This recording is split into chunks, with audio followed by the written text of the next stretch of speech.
Hello and welcome to Train Signal. You're watching Policy-Driven Storage. In this lesson, I'll be explaining what policy-driven storage is and how it can help you. I'll cover storage vendor profiles that you'll see in the vSphere client, as well as I'll explain what VASA is and why it's so important to the future of vSphere storage. Finally, I'll end the lesson by showing you step-by-step the configuration that you'll need to perform to implement policy-driven storage. So with that, let's get started.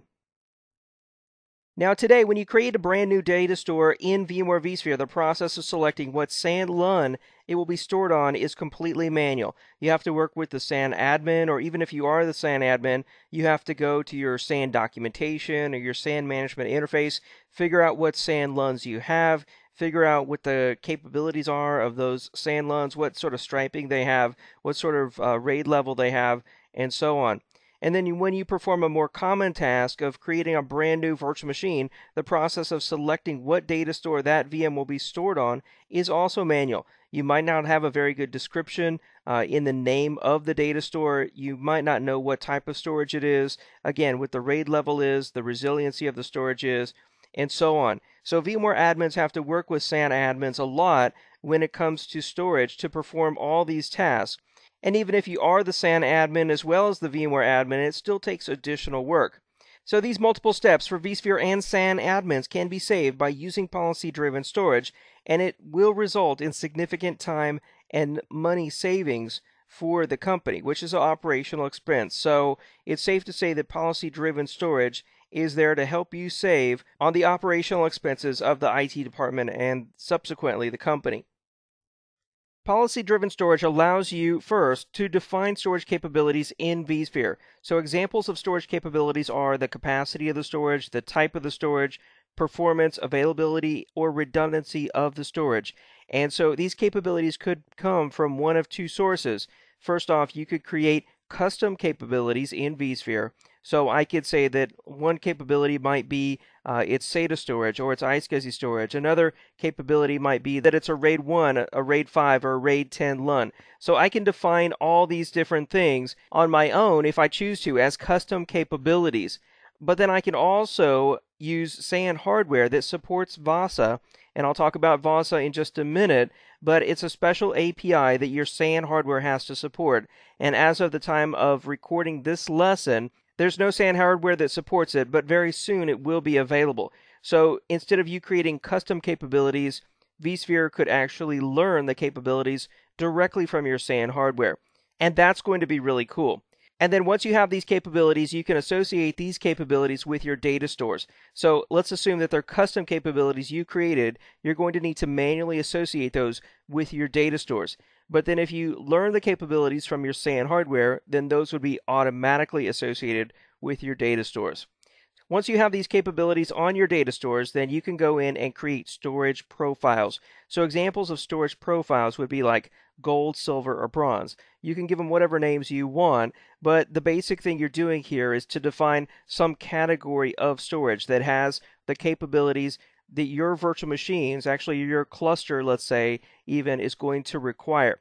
So then you can associate a virtual machine with a profile. So you can say this virtual machine is going to need gold level storage because it's a tier 1 application. And then maybe these VDI desktops, maybe they just need bronze level storage in the virtual infrastructure. And then all of this is going to allow vSphere to place a virtual machine on a data store that meets its needs automatically. So you go through, you create a brand new virtual machine. It says, hey, what kind of storage do you want? Instead of selecting iSCSI Array 5, LUN 6, now you can say, hey, I want gold level storage for this virtual machine. And that's all you have to do. That's all you have to think about. So that's going to prevent you from having to work with the SAN admin and figure out, hey, which LUN is the best LUN to put this new virtual machine on. You just say, hey, this is a gold virtual machine, it goes on gold. Or this is a silver, it goes on silver. It's that easy. And then you can go in and you can report and find virtual machines that may or may not be on the right level of storage. Virtual machines that either are compliant or non-compliant with the type of storage that you specified they should be on when you created them. And before we move on, I need to bring up a quick name change alert. What happened is when VMware first announced vSphere 5 in their What's New documentation, and even in their VMware education course on What's New in vSphere 5, they said that this new feature that we're talking about here is called policy-driven storage. So I got through most of this lesson. I created slides and did testing and everything. And then at some point in the release cycle, before vSphere 5 was actually GA, they changed the name of policy-driven storage to profile-driven storage. So now in the vSphere client, where I'll be demonstrating policy-driven storage, it's now called profile-driven storage. It's the exact same thing, but it's probably some marketing people that just said, hey, profile-driven storage sounds better. So from here on out, we're going to go with profile-driven storage. Exact same thing, so don't get confused. Let's just move on. And I've got a great graphic here from VMware.com that shows you exactly what profile or policy-driven storage does. So first off, at the bottom down here, you have your storage capabilities that are either surfaced by VASA or are user-defined. And then on top of that, you have your storage profiles. The storage profile is what describes the storage requirements. So you say, hey, I need gold level storage. That's RAID 10, and it's on the fastest iSCSI array that I have. And then on top of that, you associate a virtual machine with your storage profile. And then you can run reports to see if that virtual machine is either compliant or non-compliant. So basically, hey, is it on the right storage or not? And once VASA is in place there will be no more room for user error. vSphere will actually be talking to the SAN and really know exactly what LUN and exactly what capabilities are offered by that storage. If it sounds like I'm excited, it's because I am. Profile-driven storage, in my opinion, is one of the more cool features of vSphere 5, and I think there's a lot more they can do with it, especially as VASA becomes more and more available in storage arrays. So now let's talk about VASA. Inside the vSphere client on the home screen, you'll see a new icon there that says Storage Vendor Profiles, and that really has to do with VASA. So storage capabilities, like I said, either come from VASA or they're user-defined. If they're coming from VASA, they're using the vSphere Storage API for storage awareness. That's actually what VASA stands for, but it's much easier to say VASA, isn't it? So VASA-capable arrays are set up as vSphere storage providers, and I'll show you where to do this here in just a second. And then those VASA-capable arrays can actually tell vSphere their capabilities and even their performance, and that's even cooler because they can tell vSphere their performance, and they can say, hey, I'm getting a lot of latency, or this LUN, has been degraded. I've got some problems here on the storage. We're about to shut down the storage. You better take action, vCenter, and do something to help these virtual machines ensure that they get the performance they need. And that's what Storage Distributed Resource Scheduler, or SDRS, does. And I've got a separate lesson in this course on SDRS. So at this point, you should be making a little note to yourself on a post-it that says, find out if my storage supports VASA. If it doesn't today, find out when it will. And if they have no plans to do it, then you should really push your storage vendor to support the new vSphere Storage API for storage awareness, because it's finally going to allow your storage and your virtual infrastructure to work much better together and to communicate with one another. So now let's go over to the vSphere client and let me show you the storage vendor profiles, which is what you would use to add your VASA-capable array. All right, so here in the vSphere client on the home screen, you can see here underneath administration, I've got storage providers. This is new. I'm going to click on storage providers, and then in here you see your vendor providers. So this would be like a list of your storage arrays, and then each storage array is going to have a URL and a last refresh and sync time. And then if you click on each of the vendor providers down here, you'll get information from that vendor, from that storage vendor, about that type of array. The provider name, status, version, vendor IDs, and model IDs. So what you would do is click add right here, and then just fill out these 4 blanks related to name, URL, and then the login and password for the storage array. From there, you would say OK, and then vCenter would actually synchronize with your storage to learn about its capabilities, and then it would keep that synchronization up to date to learn any new capabilities and any potential performance problems that vSphere needs to know about, because it may need to use, let's say, storage DRS to migrate virtual machines off of that storage and onto another storage array that isn't having a performance issue. All right, so that's storage vendor profiles new in vSphere 5. And now let's move on and let me show you step by step how to configure policy or profile driven storage. So the first thing you would want to do is obtain storage capabilities. And if you're not doing it through VASA, your vCenter Storage Providers option, then you would want to create user-defined storage capabilities. From there, you would create a virtual machine storage profile, and then you would assign user-defined storage capabilities to data stores. Again, if you're not using VASA, because if you're using VASA, those data stores should actually already know their capabilities. And then finally, you would assign virtual machines a storage profile, and that would happen either when they're created as brand new virtual machines or on the Properties and the Profiles tab for each of the existing virtual machines. So with that, let's go over the vSphere client, and let me walk you through configuring profile-driven storage in VMware vSphere 5. Here in the vSphere client, the first thing we said we should do if we're not using VASA and we want to use user-defined storage capabilities is we need to create those storage capabilities. And this is done here underneath Management and Virtual Machine Storage Profiles. So I'll click on Virtual Machine Storage Profiles, and then in here, this is where you manage storage capabilities. So that's the first thing I'm going to do is to go up here and Manage Storage Capabilities. And then here's where I add my user-defined storage capabilities. If you were using VASA and you actually learned storage capabilities from the storage, they would be listed here. But since we aren't using VASA at this time, we're going to add a user-defined storage capability. And these capabilities might be something like iSCSI RAID 10, and that might be our highest performing. Then we could add iSCSI RAID 5. That might be for our silver SLA. And then another one might be SATA slow disk, or whatever you want to call it. Okay, so I added 3 user-defined storage capabilities here. I'll just click Close. And the next thing we said we need to do is to create a virtual machine storage profile. So again, right here in Virtual Machine Storage Profiles, I'm going to click Create a Virtual Machine Storage Profile. So we need to give it a name. I'm just going to call it Gold. And of course, you can give it a description here. This is for Tier 1 apps.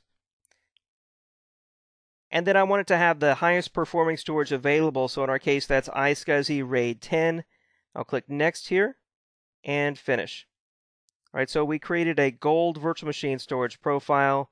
I'm just going to go through the whole process here and create a silver, which is going to go on the iSCSI RAID 5. And then I'll create a bronze, which is going to go, you guessed it, on the SATA slow disk. Okay, so we have gold, silver, and bronze. Now before we enable virtual machine storage profiles and assign virtual machines a profile, we first need to assign storage capabilities to our data stores. And that's because we're using user-defined capabilities and not system-defined capabilities. So system-defined capabilities, as VMware calls it, are the VASA-defined or VASA-learned capabilities. So to assign our user-defined storage capabilities to our data stores, I'm going to go to Home here, and then to Data Stores and Data Store Clusters. And then on each of my different data stores here, on the Summary tab, look where it says Assign User-Defined Storage Capability. So I'm not actually going to match these up very well. I'm just going to sort of randomly assign the SCSI RAID 5. I'll go to the next array here and I'll assign SATA slow disk and say OK. I'll go to the next data store here and I'll assign the user-defined storage capability for the awesome fast storage, the iSCSI RAID 10. Say OK. And then notice over here on the right-hand side where it says Storage Capabilities. This is a new box as well here on the Summary tab for a data store. It says System-Defined Capabilities Not Applicable, or NA. So we don't have any system storage capabilities defined because we're not using VASA. Here we've got user-defined storage capabilities, and I created the iSCSI RAID 10 storage capability. If I hover over the little bubble here, I can actually see the description for that user-defined storage capability. Okay, so we've got user-defined storage capabilities created. We assigned them to our data stores. We created our storage profiles, and then each of those storage profiles is also mapped to a user-defined storage capability. So at this point, let's go back to the home screen here, and we'll go to Virtual Machine Storage Profiles again. And now I want to enable virtual machine storage profiles right here. And then notice here we've got our HA DRS cluster, and it says that all hosts are licensed to use virtual machine storage profiles. You need to ensure that your hosts are licensed. You have the right vSphere license. And so all I need to do here is click Enable, and now I've enabled virtual machine storage profiles. I'll click Close here. And then our final step is to actually assign virtual machines to an associated storage profile. So if I go to Home here and then to Hosts and Clusters, and then let's just go to one of my virtual machines here and I'll click Edit. So this is an existing virtual machine. I'll go up to the Profiles tab here. This is new. And notice it says Virtual Machine Storage Profiles. Right now, there are none. So what I'll do is I'll say, let's say this is a Tier 1 application. I'm going to assign it a Gold Virtual Machine Storage Profile. I'll select Propagate to Disk here. And now you can see that that hard disk 1 for that virtual machine is assigned the Gold Virtual Machine Storage Profile. I can say OK.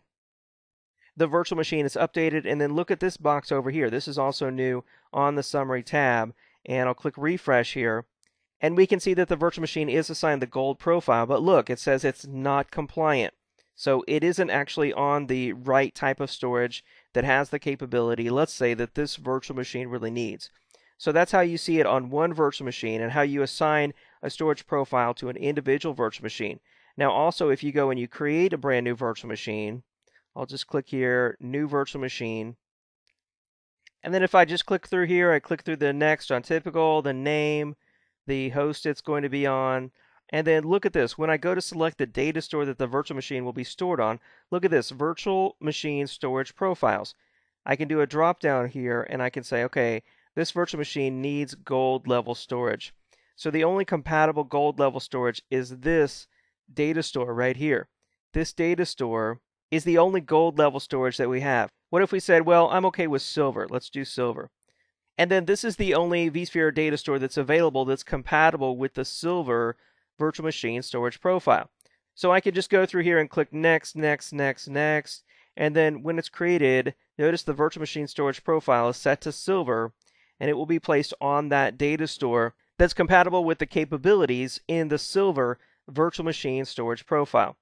Click Finish there. And now we're creating a new virtual machine, and its storage profile is going to be silver. And then once it's created and this is refreshed, then it should be compliant because we did place it on the silver data store. So now let's go and check compliance. Oh, there we go. We can see it is indeed compliant. All right, so now let's go to Home. Let's go to Virtual Machine Storage Profiles. And then we've got these different storage profiles we created. And let's go to the silver virtual machine storage profile. We can see there's one associated virtual machine here. The storage capabilities include iSCSI RAID 5. And then if we go to the Virtual Machines tab, notice that the new virtual machine we created is actually compliant. It is actually on the correct data store that offers the capabilities defined by the silver virtual machine storage profile. Now, if this wasn't updated here, I could click Check Compliance Now, and it checks it again. Now, let's go to the gold storage profile, and we can see we've got one virtual machine here that's assigned gold, but it says it's not compliant. It says the capabilities mismatch. We can check compliance now. So since this virtual machine isn't compliant, something we can actually do is go and do a storage vMotion and manually move that virtual machine's virtual disk from the data store that it's currently on to a compliant data store. All right, so that's virtual machine storage profiles.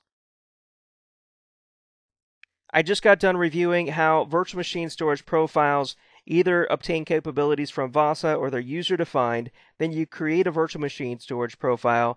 If you're not using VASA, you assign the user-defined storage capabilities to data stores. Then you enable virtual machine storage profiles, and then finally assign virtual machines to a storage profile. Then you can come back and see if the virtual machines are compliant with the profiles that they're assigned.